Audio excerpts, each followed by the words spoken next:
नमस्कार साथियों। आज हम आपके सामने लेकर आए हैं संविधान की अनुसूचियां।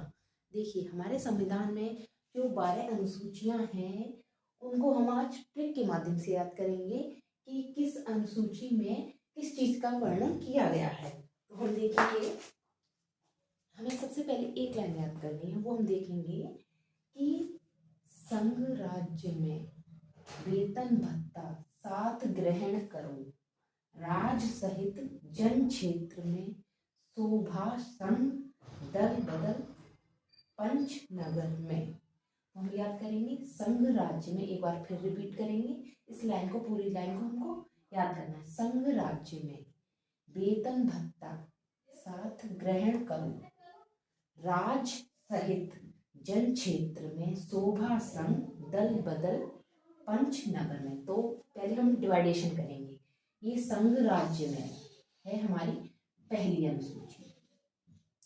नेक्स्ट वेतन भत्ता, ये हमारी है दूसरी अनुसूची। यानी कि पहली अनुसूची में संघ राज्य का वर्णन किया गया है, दूसरी अनुसूची में हमारे वेतन भत्तों का वर्णन किया गया है। तीसरी अनुसूची में साथ ग्रहण करो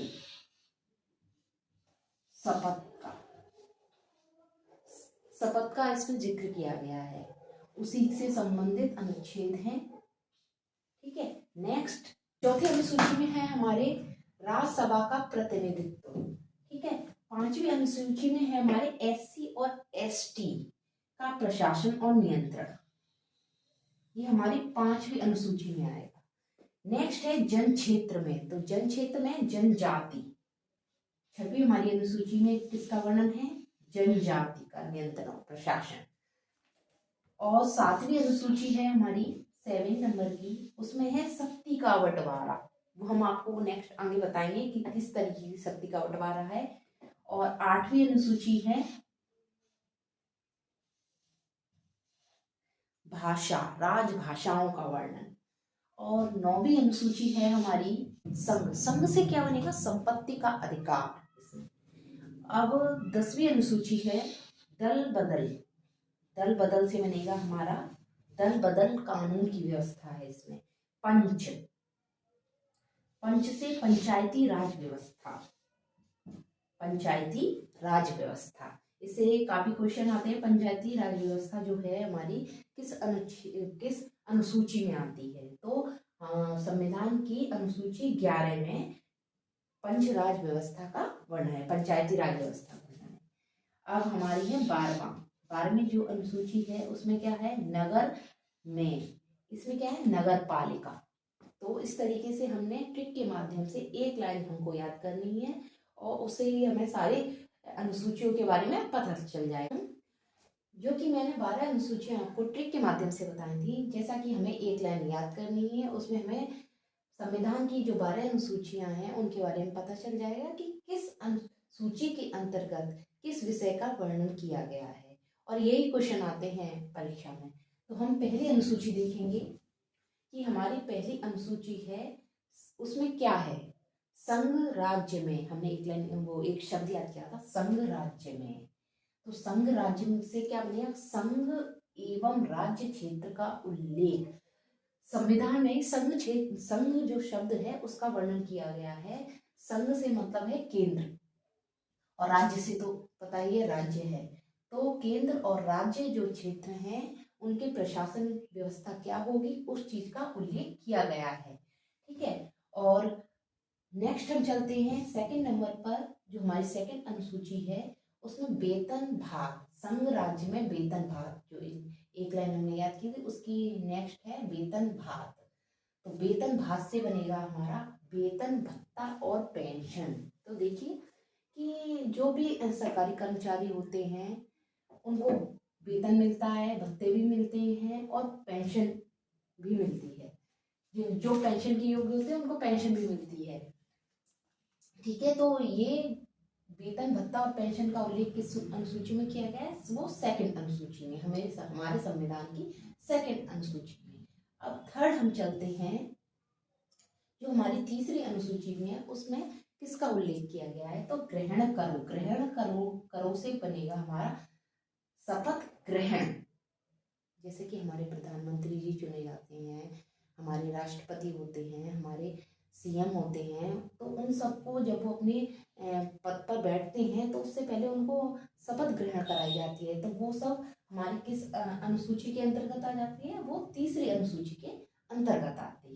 तो कभी कभी ऐसे भी क्वेश्चन आ जाते हैं कि संविधान की किस अनुसूची के अंतर्गत प्रधानमंत्री जी को शपथ ग्रहण कराई जाती है। ठीक है, तो हम लिखा इस पर टिक करेंगे तीसरी अनुसूची। अब नेक्स्ट हम चलते हैं चौथी अनुसूची।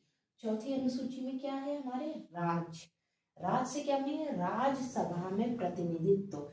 इस जो हमारी चौथी अनुसूची में है उसमें राज्यसभा में कितने सदस्य होंगे, ये सब जो डिसीजन होता है वो हमारी चौथी अनुसूची के अनुसार ये डिसीजन होता है। नेक्स्ट हम चलते हैं पांचवी अनुसूची। सहित से बनेगा, क्या बनेगा? एससी और एसटी का प्रशासन एवं नियंत्रण। देखिए कुछ राज्य ऐसे हैं जिनमें एससी और एसटी की संख्या ज्यादा है, तो वहाँ की प्रशासनिक व्यवस्था क्या होगी और वहाँ का नियंत्रण कैसे करना है, वो सब हमारी पांचवी जो अनुसूची होगी उसके अंतर्गत आएंगे।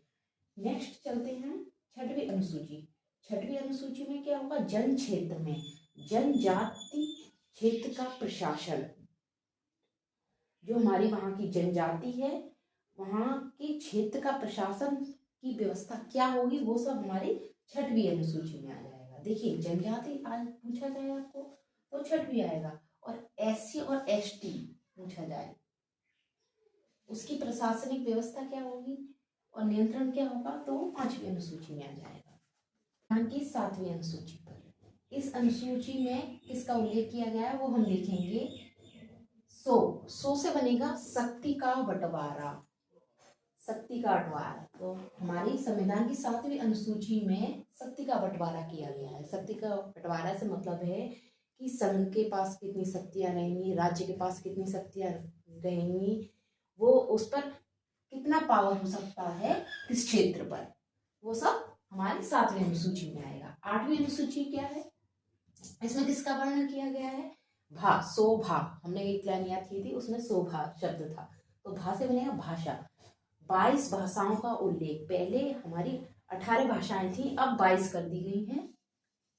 तो जो हमारी 22 भाषा हैं उनका उल्लेख किया गया है हमारी आठवीं अनुसूची में। तो कभी कभी प्रश्न ऐसे आ सकता है कि जो हमारी संविधान में कितनी भाषाओं का उल्लेख किया गया है, या संविधान में जो 22 भाषाओं का उल्लेख किया गया है वो किस अनुसूची के अंतर्गत किया गया है, ये मोस्ट इम्पोर्टेंट है, इसको याद कर लीजिए। अब नेक्स्ट है हमारा 9वीं अनुसूची के अंतर्गत क्या आता है, तो संघ से बनेगा संपत्ति का अधिकार। तो 9वीं अनुसूची में हमारे संविधान की संपत्ति का अधिकार का वर्णन। 10वीं अनुसूची में है उसमें दल बदल का होता है। नेक्स्ट हम चलते हैं पंच से बनेगा पंचायती राज। हमारी 11वीं अनुसूची है उसमें किसका वर्णन किया है? पंचायती राज व्यवस्था। यानी कि जो हमारे पंचायत होती हैं उनमें उनके पास कितनी शक्तियां होती हैं और उनके दायित्व कितने होते हैं और उनका अधिकार कितना होता है, वो सब हमारी 11वीं अनुसूची में वर्णन किया गया है। नेक्स्ट हम चलते हैं और लास्ट हमारी 12वीं अनुसूची। इसके अंतर्गत नगर में से बनेगा नगर पालिका का उल्लेख हमारी किस अनुसूची में किया गया है? 12वीं अनुसूची में। तो नगर पालिका के कितने कर्तव्य होते हैं, क्या दायित्व होते हैं, इन सब का उल्लेख हमारे 12वीं अनुसूची में किया गया है। तो हमने इस तरीके से ट्रिक के माध्यम से आपको बताया कि संविधान की जो 12 अनुसूचियां हैं उनको हम एक लाइन के थ्रू याद कर सकते हैं, और आप वो लाइन बार बार लिखिए और उसको वहीं पर डिवाइड कीजिए कि पहली अनुसूची में क्या आ रहा है, दूसरी में क्या आ रहा है, तीसरे में क्या आ रहा है। आप 3-4 बार लिख लेंगे, आपको ये लाइन याद हो जाएगी और पता चल जाएगा, और जैसे ही क्वेश्चन आएगा आपके पेपर में आप कर सकें।